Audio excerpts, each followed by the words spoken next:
Hello all, this is the video in continuation of statistical problems in community medicine. This video is going to deal about relative deviate or standard normal variate or z-score.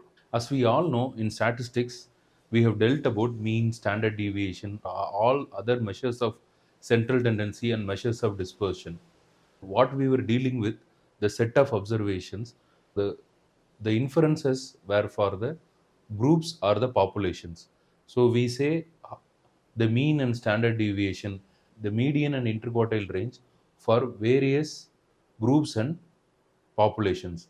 But if you ask how one person's value can be compared with the groups or populations value, so to answer that question, we are going to see this relative deviate or standard normal variate or z score.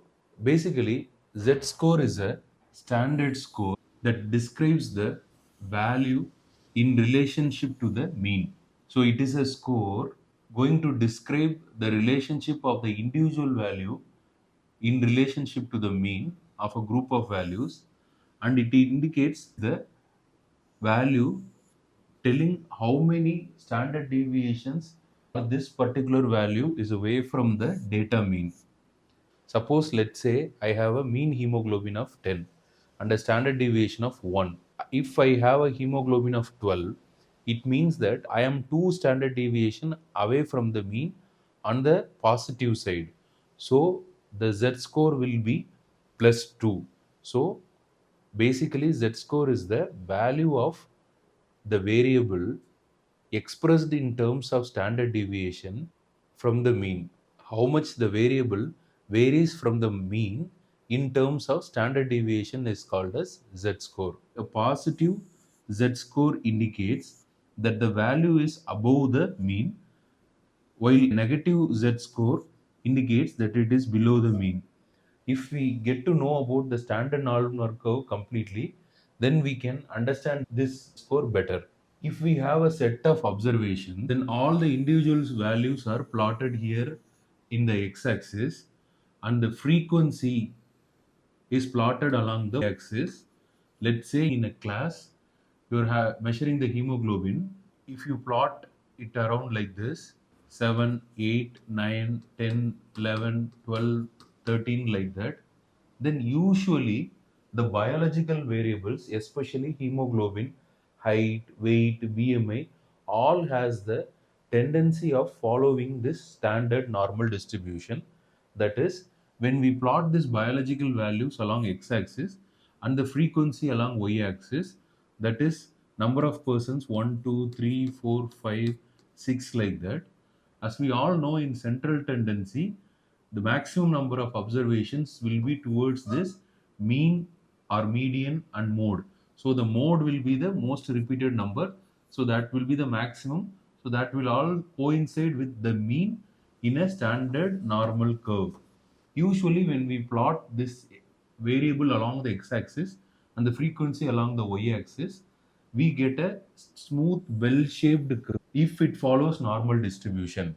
To call this curve as a normally distributed curve, then the first rule is mean, median, mode all should be coinciding in this point of 0, and the standard deviation should be 1. The area under the curve also should be 1. And there are other variants of this curve. If the curve is not normal, the smooth bell-shaped curve is absent.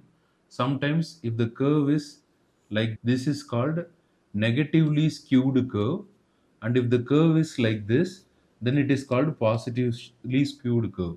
On the other hand, if you have a curve like this instead of the smooth bell-shaped curve like this, then this curve is called as leptokurtic curve. Leptokurtic curve. And suppose a curve instead of bell-shaped curve like this, if suppose we get a curve like this curve is called as platic. So basically this lepto and platy will be the joining word, and kurtosis will be the word indicating the height of the curve, and the skewness, that is the right side and left side orientation, will be called as skewness. So this skewness and kurtosis also should be around 0.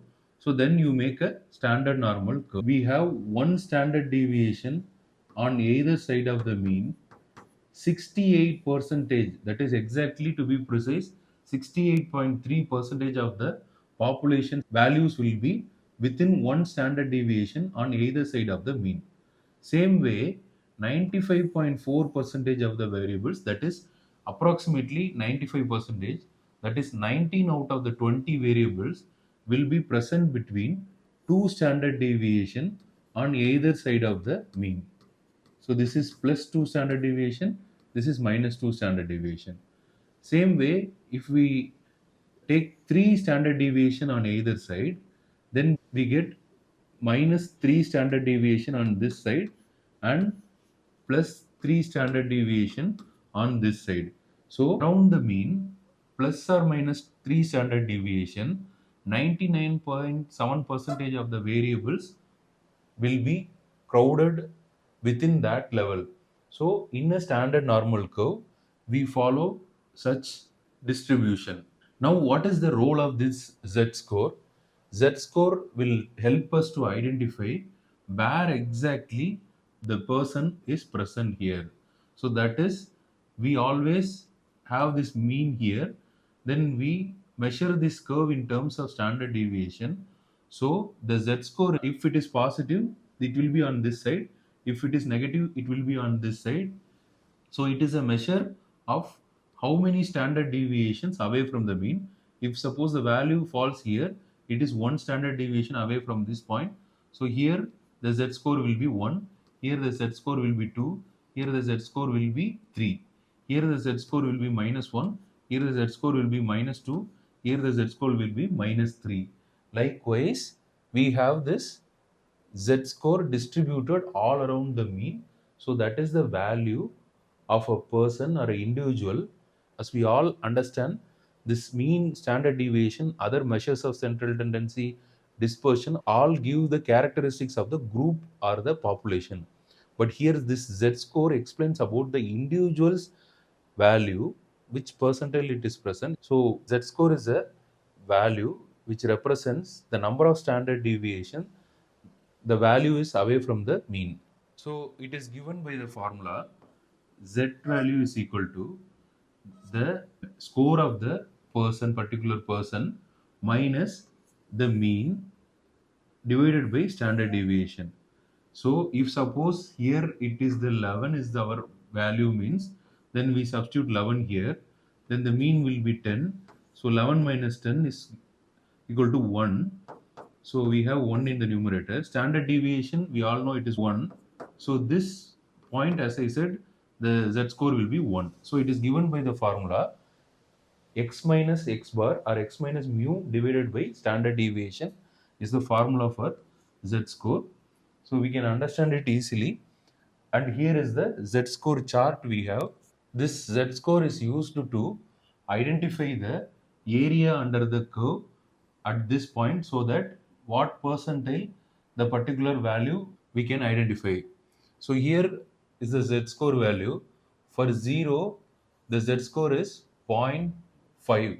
That is, this is this point, the Z score is, for this point, the area under the curve is 0.5. So this Z score table gives a value on the left side of this point. So if we start from here, on the left side, what is the area is expressed here. For 2 standard deviation, it is given as 0.02275. That is the area under the curve. So if we have here also one more 0.025 will be here, and if we add these two and if we add this 95.4, then together it will give 100 percentile. So basically it's an indirect indicator of the percentile where we, so from that Z score we apply this here in all your growth charts and other charts where we use Z score. So here is the weight for age growth chart for girls. So we have birth to 5 years. So this is the 50th percentile. So like that, we have different set of curves. So all will be based on Z scores for that age. So we can plot the individual's value here and we can identify how much standard deviation the person's value is away from the mean. That is what we can apply this a score for practical applications. Now we work out one problem on Z score, then we get a better idea on this Z score. Now here is the problem. Let us suppose the pulse of a group of normal healthy males was 72 with the standard deviation of 2. So this is mean, this is standard deviation. So what is the probability that a male chosen at random would be found to have a pulse of 80 or more? So what they are asking here is, we have mean of 72, we have standard deviation of 2. So how many males have more than 80 pulse rate is the question here. So we are 72 plus 2 plus 2 plus 2 and plus 2. We are 4 standard deviation away from the mean. So Z score here is 4. So that is what they are asking. So we can calculate like that only. Z score is equal to, the value here is 80, that is x minus mean 72 divided by standard deviation, that is 2.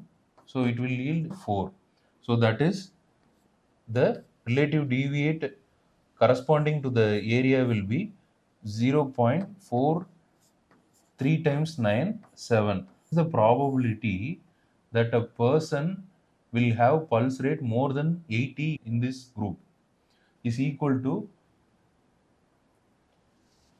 0.5 minus 0.4997 or zero point 0. Therefore, the probability is that only 3 out of 1 lakh individuals would have likely to have a pulse rate of 80 or higher.